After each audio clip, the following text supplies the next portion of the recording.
أهلا وسهلا بيكم، نورتوني في الأرشيف. أنا أحمد علاء، معلق صوتي، وبقدم لكم كل القصص والأحداث الحقيقية المرعبة والقصص البوليسية والجرائم والظواهر الطبيعية اللي ملهاش تفسير. أهلا وسهلا بيكم في قصة النهاردة. قصتنا النهاردة من أبشع القصص اللي ممكن حد يسمعها على الإطلاق، واللي بتوصف مدى قسوة بعض البشر وانعدام الرحمة فيهم، وده ممكن يكون لأسباب اجتماعية أو نفسية أو دينية مختلة أو لدوافع شخصية وشهوانية. المهم، القصة دي من قصص السفاحين الأبشع على الإطلاق، واللي كل ما نقول على واحد إنه محدش عداه في القسوة وتحجر القلب يطلع واحد أقوى منه وأبشع منه. قبل ما نبدأ قصة النهاردة خليني أقول لكم إن القناة دي حلم بالنسبة لي، والموضوع ده من زمان بس ما كانش فيه الوقت الكافي، فأنا حابب إنكم تشجعوني وتدعموني باللايك والشير والاشتراك في القناة، وشوفوا الفيديوهات اللي فاتت هتعجبكم إن شاء الله. ولو في أي إضافة أو تعليق أو نصيحة أنا مرحب بيها جدا. وعلشان ما أطولش عليكم يلا بينا نخش في القصة دي على طول. في 15 إبريل 2018 في قرية اسمها بوان خيري، موجودة في ولاية أطار باراديش في شمال الهند. سكان القرية الريفية دي عاشوا ليلة من أسوأ الليالي وأسوأ ما يكون في حياته على الإطلاق. هم صحيوا في ليلة مفزوعين جدا على صراخ واحدة ست بتطلب النجدة وبتنادي أي حد ينقذها. القرية صغيرة جدا والناس كلها سمع الصوت، فراحوا يتتبعوا الصوت لحد ما وصلوا عند بيت واحد اسمه شوكة علي، والبيت ده كان مصدر الصراخ. وشوكة علي ده كان يعتبر من أعيان القرية ومن ملاك الأراضي، والبيت ده كان مصدر الصريخ. وشوكة علي كان يعتبر من أعيان القرية ومن ملاك الأراضي، وأغلب أراضي القرية دي بتاعته. والبيت كان مكون من طابقين. أول واحد وصل للبيت كان اسمه لطف الله خان. أول ما وصل فجأة الصوت اختفى، فخبط على الباب محدش رد عليه. قعد يخبط شوية محدش رد عليه. شوية صغيرين ووصل الجيران والناس اتجمعوا قدام البيت وقعدوا يخبطوا على الباب لكن محدش رد. ساعتها قرروا انهم يكسروا الباب وقالوا احنا متأكدين اننا سمعنا الصوت من البيت ده، خلينا نكسر الباب ونشوف ايه اللي جوه. وفعلا كسروا الباب ودخلوا كلهم. واول ما كسروا الباب ودخلوا جوه البيت شافوا ابشع منظر ممكن حد يشوفه في حياته. في صالة البيت الواسعة كان شوكة علي اللي هو صاحب البيت راقد على الأرض مدبوح، وبنته هي كمان كانت على الأرض جنبه، لكن بنته كانت فاقدة الوعي، مش مدبوحة ولا حاجة. طبعا انت فاكرني هقولك ان واحد مدبوح وبنته جنبه وخلاص كده، يعني مثلا دي أبشع حاجة حصلت على الإطلاق؟ لا يا حبيبي، في البيت ده كان في مناظر أبشع وأبشع من كده كتير. تابعوا معايا.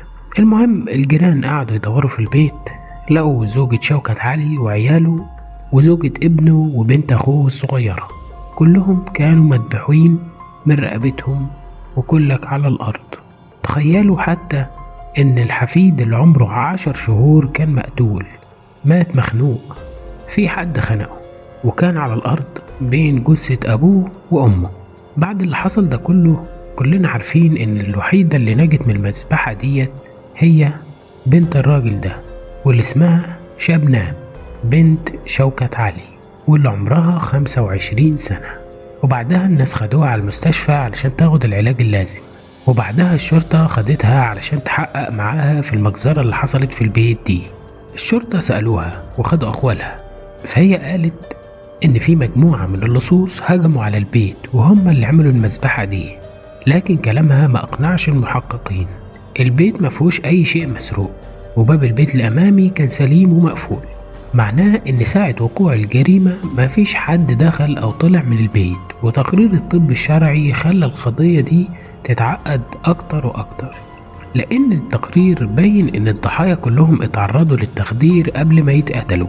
ساعتها المحققين شكوا في البنت اللي اسمها شبنام دي اكتر واكتر، اشمعنى عيلتها كلها اتخدروا وانذبحوا وهي لا؟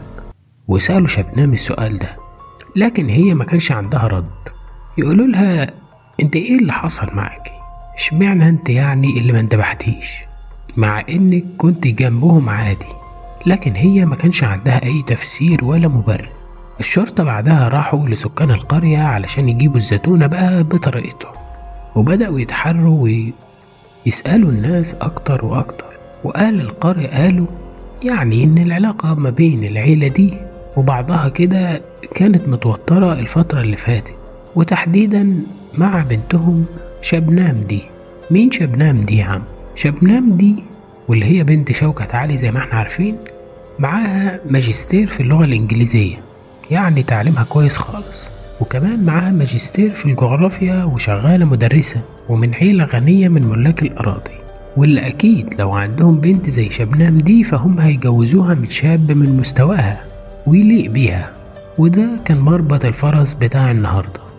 لكن بقى القلب ما يريد، قلب شبنام يتعلق بشاب من شباب القرية، واحد اسمه سليم. سليم ده عاطل عن العمل وما عندوش شغل، ومن عيلة فقيرة ومكانة اجتماعية أقل منهم جدا. وهنا هقول لكم حاجة بره السياق شوية ولكن مرتبطة جدا بالقصة دي، إن نظام الطبقات المجتمعية في الهند نظام مهم جدا وبارز جدا في الهند، والنظام ده ظالم لأبعد الحدود، والجوازة دي كانت استحالة تتم. يعني حاجة زي دي اللي هي الطبقية دي كان ممكن نتخيلها بس مثلا في مجموعة الهندوس، ده بالنسبة للهند. يعني جماعة الهندوس دول مقسمين المجتمع بتاعهم من وجهة نظرهم يعني إلى طبقات، من فوق لحد أدنى طبقة اللي هي طبقة المنبوذين دي، يعني لدرجة إن المسمى بالبشاعة دي، وبيتعاملوا مع المنبوذين دول بأبشع الطرق كأنهم حيوانات، مع إنهم ناس فقراء عادي يعني. لكن الحقيقة إن باقي الهند مش الهندوس بس، كلها طبقات بالشكل ده. حتى في المسلمين هناك عندهم طبقات برضه. يعني مثلا عندك مع المسلمين في طبقة اسمها طبقة الأشراف، دي أعلى طبقة فوق، واللي هم بينتسبوا للجزيرة العربية أو بينتسبوا للعائلات الحاكمة زي عائلة المغول مثلا، أو بينتسبوا للملوك وهكذا، وبعدين دخلوا الإسلام يعني. وبتبدأ الطبقات دي تتدنى لغاية ما توصل لطبقات سفلى خالص، اللي هي الطبقات المنبوذة أو طبقات الناس الفقراء وعامة الناس. حبيت أوضح لكم مدى خطورة الموضوع ده هناك، وإنه موضوع فعلا خطير، علشان تتخيل معايا مدى صعوبة الموضوع ده على عيلة شبنام. فبالتالي صعب حد من الطبقة اللي تحت يتجوز واحدة من الطبقة اللي فوق. وتقريبا كده الموضوع بدأ يتشكل في مخيلتكم. البنت شبنم دي عايزة تتجوز واحد من الفقراء وعامة الناس، واللي بالرغم من ده كله هي كانت بتحبه، فقير ومعدم ومش لاقي ياكل ولا يشتغل، لكن هي كانت بتحبه. وقالت لعيلتها ان مفيش في ايديها حاجة، قلبها هو اللي اختار وهي ما تقدرش تستغنى عنه.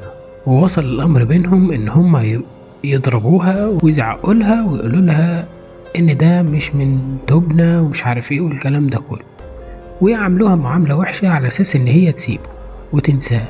لكن هي ما نسيتوش خالص وفضلت مصممة على رأيها، لدرجة ان واحد من العيلة لما لقى دماغها ناشفة كده راح للشرطة وقال لهم انهم يوقفوا حاجة زي كده ويبعدوا العيال دي عن بعض. تعالوا بقى نرجع للمشهد. ودلوقتي اهل القرية واقفين مع الشرطة بيحكوا لهم عن القصة دي كلها.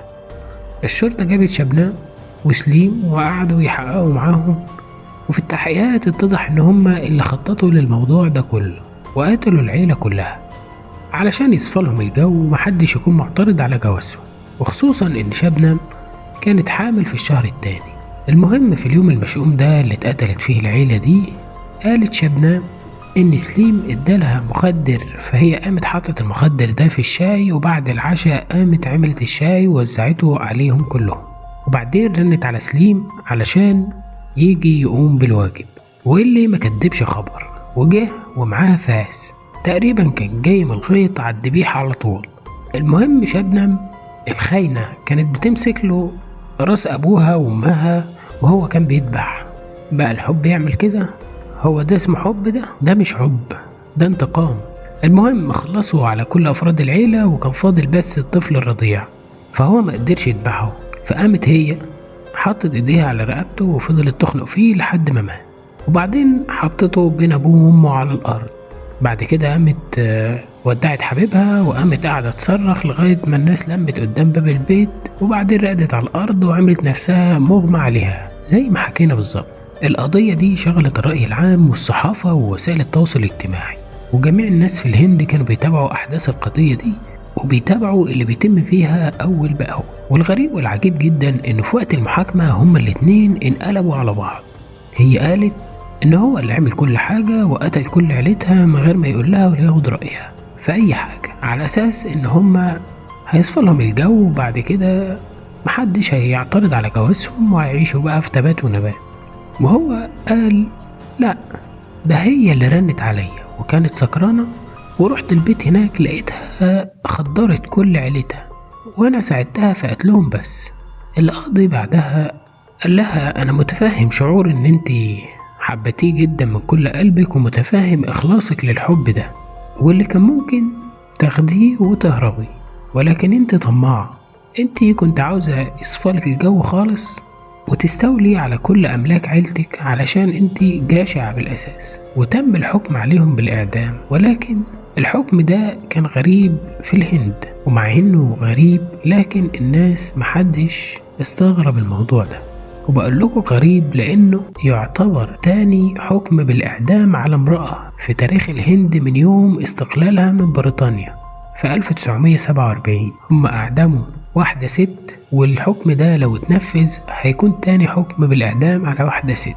وعايز أقول لكم إن القصة ما انتهتش بإصدار حكم الإعدام على الأم، ولكن في ضحية تانية محدش منتبه ليها خالص، وهو الطفل المسكين البريء اللي جابته وهي في السجن، واللي جابته بدون زواج من حبيبها، واللي عاش كام سنة مع أمه في السجن، لكن بعد كده خدوه منها وتم إعطائه لواحد من أصدقاء العيلة، واللي هو بأي حال من الأحوال هيكون أفضل من أمه أو سليم أبوه.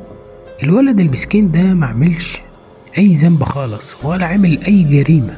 تعالوا نشوف الناس المتخلفين اللي في الهند بيقولوا إيه عليه. كل الناس كانوا بيلوموه على جريمة أبوه وأمه، من إما يمشي في الشارع الناس بيتكلموا عنه ويقولوا له الولد ده ابن شبنم وسليم ابن المجرمين، وبيقولوا له الكلام ده في الشارع في المدرسة في كل مكان بيتكلموا عنه بأسوأ الكلمات. ولحد دلوقتي شبنة وسليم منتظرين حكم الإعدام، ومع ذلك في مطالبات من مسؤولين في الهند بإلغاء الحكم ده وإنهم يرحموهم ويخففوا العقوبة من عليهم. مش عارف إزاي يعني، لكن في كل مرة المطالبات اللي بتتقدم دي بيتم رفضها كلها. يمكن القضية دي تكون انتهت بالنسبة للناس والإعلام في الهند، لكن بالنسبة لسكان القرية لسه منسوش القصة دي، منسوش منظر العيلة اللي كانت مدبوحة كلها ومترصصة على الأرض، وعمرهم ما ينسوا اللي عملته البنت الخاينة دي في عيلتها. ومن يوم الجريمة دي ما تسمتش أي بنت اتولدت في القرية دي بعدها باسم شبنة، مع ان الاسم ده دارج عندهم كتير يعني، ولكن الناس اتشأمت من الاسم ده ومن صاحبة الاسم ومش عايزين يفتكروا الحادثة دي خالص. وبس كده، ولحد هنا تكون انتهت قصة النهاردة. متنسوش يا جماعة اللي ما اشتركش يشترك وتعملوا اعجاب للفيديو وتتفرجوا على الفيديوهات اللي فاتت وتعملوا شير للقناة، وما تنسوش تكتبوا لي رأيكم في التعليقات. ولحد ما اجهز لكم قصة جديدة، سلام عليكم.